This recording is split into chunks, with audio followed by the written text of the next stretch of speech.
প্রিয় দর্শক বন্ধুরা, আপনাদের সবাইকে স্বাগত আমাদের চ্যানেলের আজকের নতুন ভিডিওতে। আজ আমরা কথা বলবো রাঙামাটি তীরন্দাজ ধারাবাহিকের আজকের পর্ব নিয়ে, যে পর্বটি আবেগ, সাহস, ষড়যন্ত্র আর ভয়ঙ্কর টুইস্টে ভরপুর হতে চলেছে। ভিডিওটি একদম শেষ পর্যন্ত দেখবেন, কারণ শেষের ঘটনাটি আপনাকে স্তব্ধ করে দেবে। আজকের পর্বের শুরুতেই আমরা দেখতে পাই সমুদ্র সৈকতের ধারে দাঁড়িয়ে আছে রাঙামাটি। তার চোখে আত্মবিশ্বাস, মুখে কঠিন দৃঢ়তা, হাতে ধনুক আর কাঁধে তীরের তলে।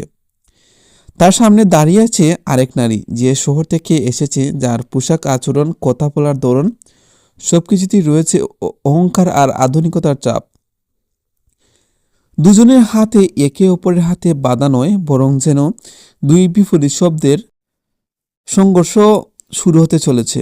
এই সময় পিছনে এসে দাঁড়ায় সেই পুরুষ চরিত্র, যার কারণে এই দুই নারীর মধ্যে দূরত্ব ক্রমেই বাড়ছে। তার চোখে দ্বন্দ্ব, চোখে মুখে অস্থিরতা। সে বুঝতে পারছে না কার পাশে দাঁড়াবে, নিজের শিকড়ের পাশে নাকি শহরের স্বপ্নের পাশে। রাঙামাটি ধীরে ধীরে বলে উঠে, আমি পাহাড়ের মেয়ে, আমি পিছিয়ে যেতে জানি না। আমার মাটি, আমার মানুষ, আমার সম্মান সবকিছু রক্ষার জন্য প্রয়োজনে একাই লড়ব। এই কথা শুনে শহরের মেয়েটি হেসে উঠে। সে বলে, এগুলো এখন আর চলে না। এই যুগে শক্তি মানে টাকা, ক্ষমতার প্রভাব। এই কথা রাঙামাটির চোখে আগুন জ্বলে উঠে। ঠিক তখনই উপস্থিত হয়ে গ্রামের কয়েকজন প্রবীণ মানুষ। তারা পরিস্থিতি শান্ত করার চেষ্টা করে, কিন্তু আগুনে যখন ঘি পড়ে তখন আর কিছু থামানো যায় না। এরপর আমরা দেখতে পাই একটি ফ্ল্যাশব্যাক দৃশ্য, যেখানে দেখা যায় কিভাবে শহরের লোকেরা পাহাড়ি জমি দখল করার ষড়যন্ত্র করেছে, কিভাবে ধীরে ধীরে রাঙামাটির গ্রামের মানুষদের সরিয়ে দেওয়ার পরিকল্পনা করা হয়েছে।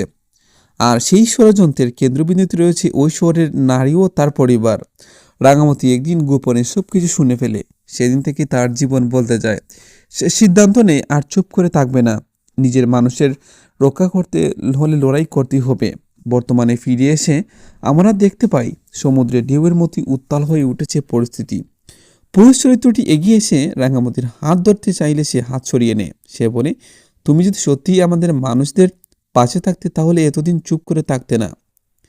এই কথাটি ছেলেটার মাথা নিচু হয়ে যায়, তার অপরাধবোধ চোখে জল এনে দেয়। এদিকে শহরের মেয়েটি এবার ভয় পেতে শুরু করে, কারণ সে বুঝতে পারছে রাঙামাটি শুধু আবেগ দিয়ে নয়, প্রমাণ আর সাহস নিয়ে লড়াই করতে এসেছে। হঠাৎ করে এক ভয়াবহ টুইস্ট ঘটে যায়। দূরে দেখা যায় কিছু লোক অস্ত্র নিয়ে এগিয়ে আসছে। তারা গ্রামের দিকে যাচ্ছে। রাঙামাটি সঙ্গে সঙ্গে বুঝে যায় বিপদ আসছে। সে ধনুক তুলে নেয়। সবাই হতভম্ব হয়ে তাকিয়ে থাকে। সে চিৎকার করে বলে, কেউ আর এক পা এগোবে না। এটা আমাদের ভূমি, এটা আমাদের আত্মার অংশ। তার এই রূপ দেখতে সবাই স্তব্ধ। ছেলেটি তখন সিদ্ধান্ত নেয়, সে আর চুপ করে থাকবে না। সে রাঙামাটির পাশে দাঁড়ায়। এই দৃশ্যর আজকের পর্ব শেষ ও এক বিশাল সাসপেন্স নিয়ে। আগামী পর্বে আমরা দেখতে পাবো রাঙামাটি কি সত্যি তীর ছুড়বে, শহরের লোকেরা কি পিছু হটবে, নাকি আরো বড় ষড়যন্ত্র আসছে।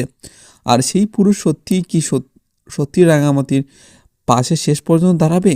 এইসব প্রশ্নের উত্তর পেতে হলে অবশ্যই আগামী পর্ব দেখতে হবে।